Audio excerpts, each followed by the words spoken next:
A gente já retorna com Abner Luiz, trazendo os destaques do esporte. Bom dia, Abner. Como prometido, né? Bom dia mais uma vez, bom dia para quem está em casa, uma semana abençoada. Vamos para a classificação da Série C do Brasileirão, que está na 17ª rodada. Faltam 2 rodadas só para terminar essa primeira fase da Série C. Os resultados de ontem até ajudaram o Clube do Remo, né? Porque quem não tem se ajudado é o próprio Remo. O Figueirense não venceu, empatou, né? O Londrina também não venceu o seu jogo e aí o Remo ficou na 9ª colocação. Se tivesse conseguido um pontinho pelo menos no jogo do final de semana, o Remo estaria empatado com o Figueirense na 8ª posição com 23 pontos e aí vem a questão do desempate também. Como eu disse, mais 2 rodadas para essas equipes, Náutico, Remo, Figueirense e Londrina, disputarem aí 2 vagas. O Remo joga em casa na próxima rodada contra o Londrina e vai tentar uma classificação na última rodada contra o São José, fora de casa, bem distante, por sinal, de Belém, do outro lado do mundo, lá no Rio Grande do Sul. E no último sábado, o Remo visitou o Confiança no estádio Batistão, em Aracaju, no Sergipe. O Leão foi derrotado e ficou na bronca com a arbitragem. Vamos acompanhar.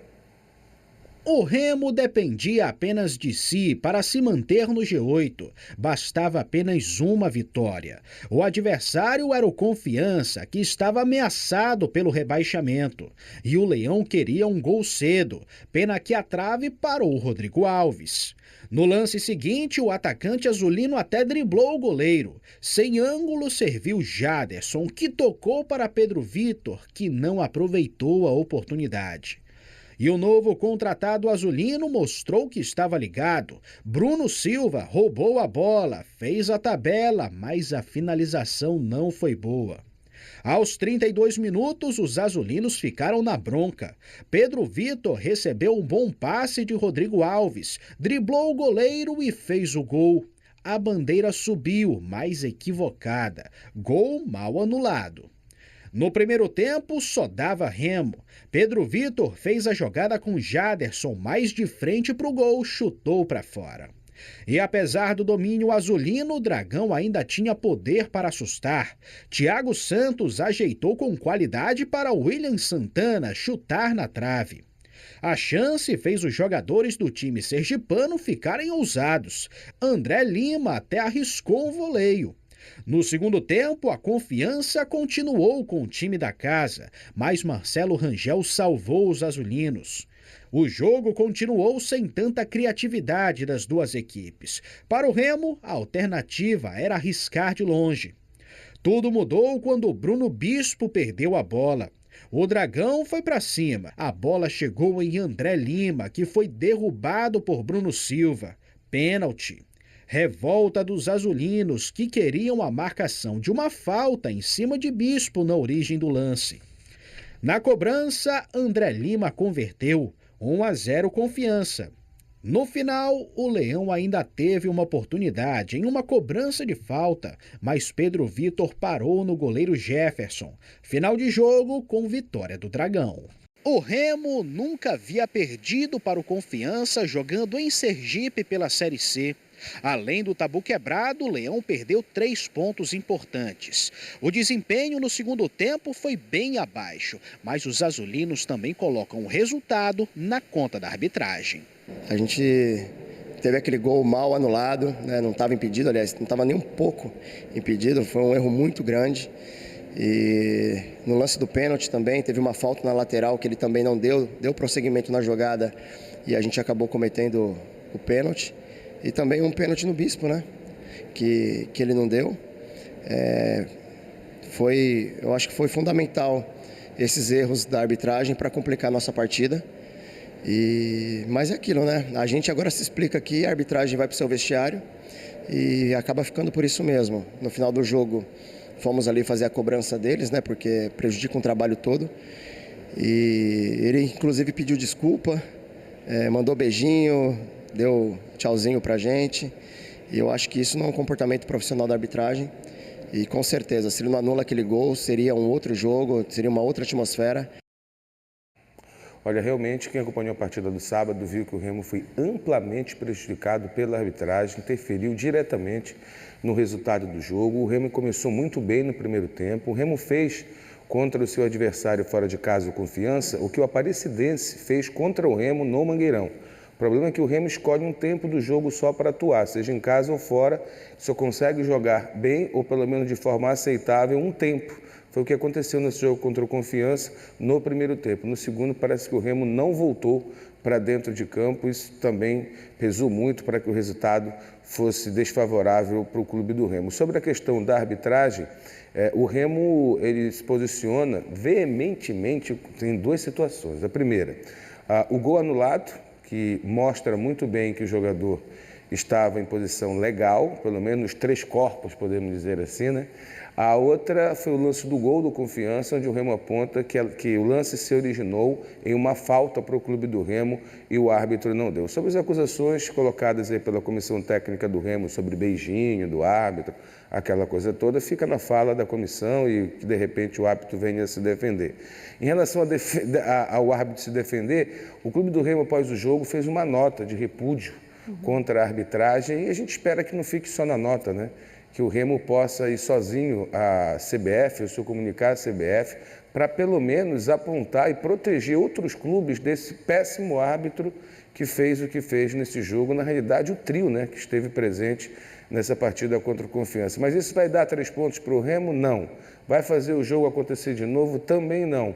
Mas, pelo menos, faz com que a comissão de árbitro da CBF, bem questionado, possa puni-lo, né, por um erro gravíssimo, interferindo diretamente no resultado da partida.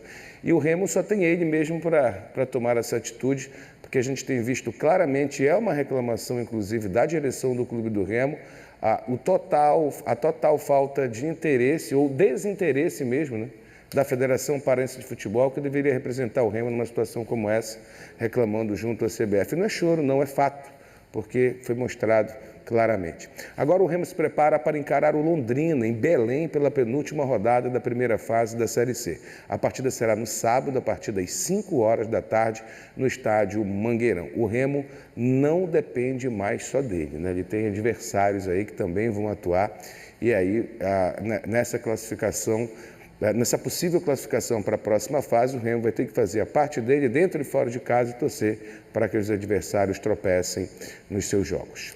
Agora vamos ver a classificação da Série B do Campeonato Brasileiro depois dos jogos do final de semana. Tivemos jogo aqui na sexta-feira à noite, o Mangueirão, que recebeu um grande público. O Santos continua na dianteira, depois da vitória contra o Paysandu. O Novo Horizontino, que venceu ontem, também bem na competição. Mirassol, o América Mineiro, o Sport continua com esse sonho de retornar à Série B, sempre namorando ou então dentro da fase de classificação. Com os últimos resultados, o Paysandu com 20 jogos, são 38 rodadas, né? Ou seja, já passamos aí da metade da competição. O Paysandu amarga a 15ª posição com 24 pontos. Até um dia desse, como diz o caboclo lá da minha terra, estava aí a 4 pontos da fase de classificação, né? Hoje a gente vê já o Santos com 37, o Novo Horizontino 36, Mirassol 35, 33 pontos. É o caso do América Mineiro. A gente já vê uma distância para os 24 pontos do Paysandu. O Paysandu não vive um bom momento na Série B. Na última sexta-feira, a equipe bicolor perdeu para o Santos no Mangueirão e aumentou o jejum para 4 jogos sem vitória no Campeonato Brasileiro. Um dia para esquecer. E olha que a festa estava toda armada. A torcida bicolor fez mosaico em homenagem ao Dia dos Pais e ainda subiu um bandeirão. Cerca de 36 mil torcedores estiveram presentes no Mangueirão para ver o Paysandu encarar o Santos, líder da Série B. O papão até começou em cima, com o João Vieira levando um perigo desse chute de fora da área. Mas logo depois se deu início de uma noite nada boa para os bicolores. Paulinho Boia saiu com uma lesão no tornozelo esquerdo. Jean Dias entrou no lugar dele. Porém, 5 minutos depois, Jean Dias sentiu a posterior da coxa direita e também teve que deixar o jogo. Pouco antes, Casares havia tentado fazer esse gol olímpico. Diego Pituca respondeu para o Santos nesse chute. Diogo Silva salvou. Casares, que trocou recentemente o Peixe pelo Papão, seguiu tentando fazer valer a tal lei do ex. Dessa vez, nessa falta venenosa, Um minuto depois, Esli Garcia, que entrou no lugar de Jean Dias, bateu colocado e Brazão fez grande defesa. Então, o Santos foi em busca de equilibrar as ações. Rodrigo Ferreira encheu o pé e Diogo Silva defendeu de forma esquisita. Sorte que Escobar não conseguiu pegar bem o rebote. Na boa tabela com Diego Pituca, Guilherme saiu de frente para o goleiro bicolor e chutou para fora. Mas o artilheiro santista não desperdiçou quando Rodrigo Ferreira cruzou na medida. 1-0 para o Santos. Na volta do intervalo, Otero tentou ampliar o placar para os visitantes em cobrança de falta, mas parou em Diogo Silva. Nas últimas mexidas de Hélio dos Anjos, Netinho entrou na equipe bicolor. Com menos de 5 minutos em campo, o volante fez falta em Guilherme, recebeu cartão amarelo, o árbitro foi chamado no VAR e trocou a cor do cartão, expulsando Netinho da partida. Mesmo com um a menos, o Paysandu foi em busca do empate. Nesse cruzamento de Borazzi, a bola ficou sem dono e no fim, Robinho cabeceou, mas Jair tirou praticamente em cima da linha. Quando o jogo se encaminhava para o final, veio 2 golpes para sacramentar a derrota do Papão. Primeiro Wesley Patati, nessa boa jogada individual, colocando a bola no fundo da rede. Para fechar, Guilherme, na linda cobrança de falta, marcou o segundo dele na partida, o 7º só nessa Série B. Fim de jogo, Paysandu 0, Santos 3. Assim como no primeiro turno, o Paysandu sai derrotado pelo Santos, só que dessa vez aqui em Belém. O resultado aqui no Mangueirão aumenta a sequência negativa do time bicolor na Série B.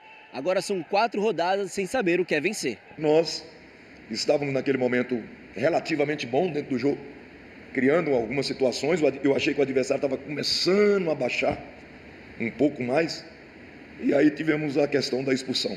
Matou com a gente, porque o Robinho ia fazer uma função de entre linhas, teve que praticamente vir fazer uma função de armador, e nós ficamos à mercê do adversário. Como meu time é muito agudo, meu time quer ganhar mesmo, e eu não mandei segurar em momento algum para falar, perdemos de 1-0, opa, foi legal. Não, nós tentamos jogar, e o adversário, num contra-ataque, num erro nosso, a bola estava com nós erramos no passe, o adversário fez o segundo gol, o terceiro gol já foi circunstância de jogo. Pois é, o Paysandu, mesmo com a presença de um grande público, Fábia, e para quem está em casa, não muito inspirado na partida contra o Santos. No mínimo se esperava o quê? Que o Paysandu, né, com muita inspiração, com o apoio do seu torcedor, jogando contra uma grande equipe do futebol brasileiro, jogo mostrado para o mundo todo, teria mais transpiração, teria mais organização, né? Mas não. Foi estranho, até porque é assim o comportamento do Paysandu, tanto dentro quanto fora de casa, principalmente na presença do seu torcedor. Se defendeu mal, o meio de campo também com muito pouca criatividade e inspiração. O Santos fez um jogo relativamente tranquilo, mesmo não contando com todo o seu time titular, em virtude dos desfalques. Aí a questão técnica acabou prevalecendo e fazendo a diferença em lances pontuais e capitais. Por falar em lance capital, a situação do jogador do Paysandu que entra no jogo, né, para tentar reforçar a equipe, para tentar um empate, que foi o caso do Netinho, dá uma cotovelada como essa no rosto do adversário e prejudica a equipe, aí fica a pergunta, né? Que tipo de punição um funcionário, né, toma em sua empresa a partir do momento que ele prejudica o resultado final dessa empresa? Mas o futebol ele é diferente, né? Ele é corporativista, ele é protetor muitas das vezes, ou às vezes se fosse um outro jogador talvez pesasse um pouco mais. O certo é que o Paysandu amargou mais uma derrota. O elenco bicolor se representa hoje na Curuzu para iniciar os trabalhos para o próximo desafio na Série B. No domingo, o Paysandu encara o Botafogo de Ribeirão Preto às 6h30 da noite no estádio Santa Cruz, no interior de São Paulo. O Paysandu está com 5 jogos, 4 derrotas. O Paysandu vai sair para jogar 2 vezes fora de casa. Precisa pontuar para não voltar para a zona do rebaixamento. É muito assunto para essa semana, inclusive, para a gente discutir por aqui. Na segunda-feira que vem a gente consiga trazer melhores notícias para o futebol paraense. Mande seu vídeo para o Timatch de sexta-feira, que o quadro volta aí depois das Olimpíadas. Se inspire pelas Olimpíadas e pratique seu esporte e manda seu vídeo para a gente. Obrigado. Combinado. Tchau, gente. Obrigada, Valeu. Abner. Tchau, tchau.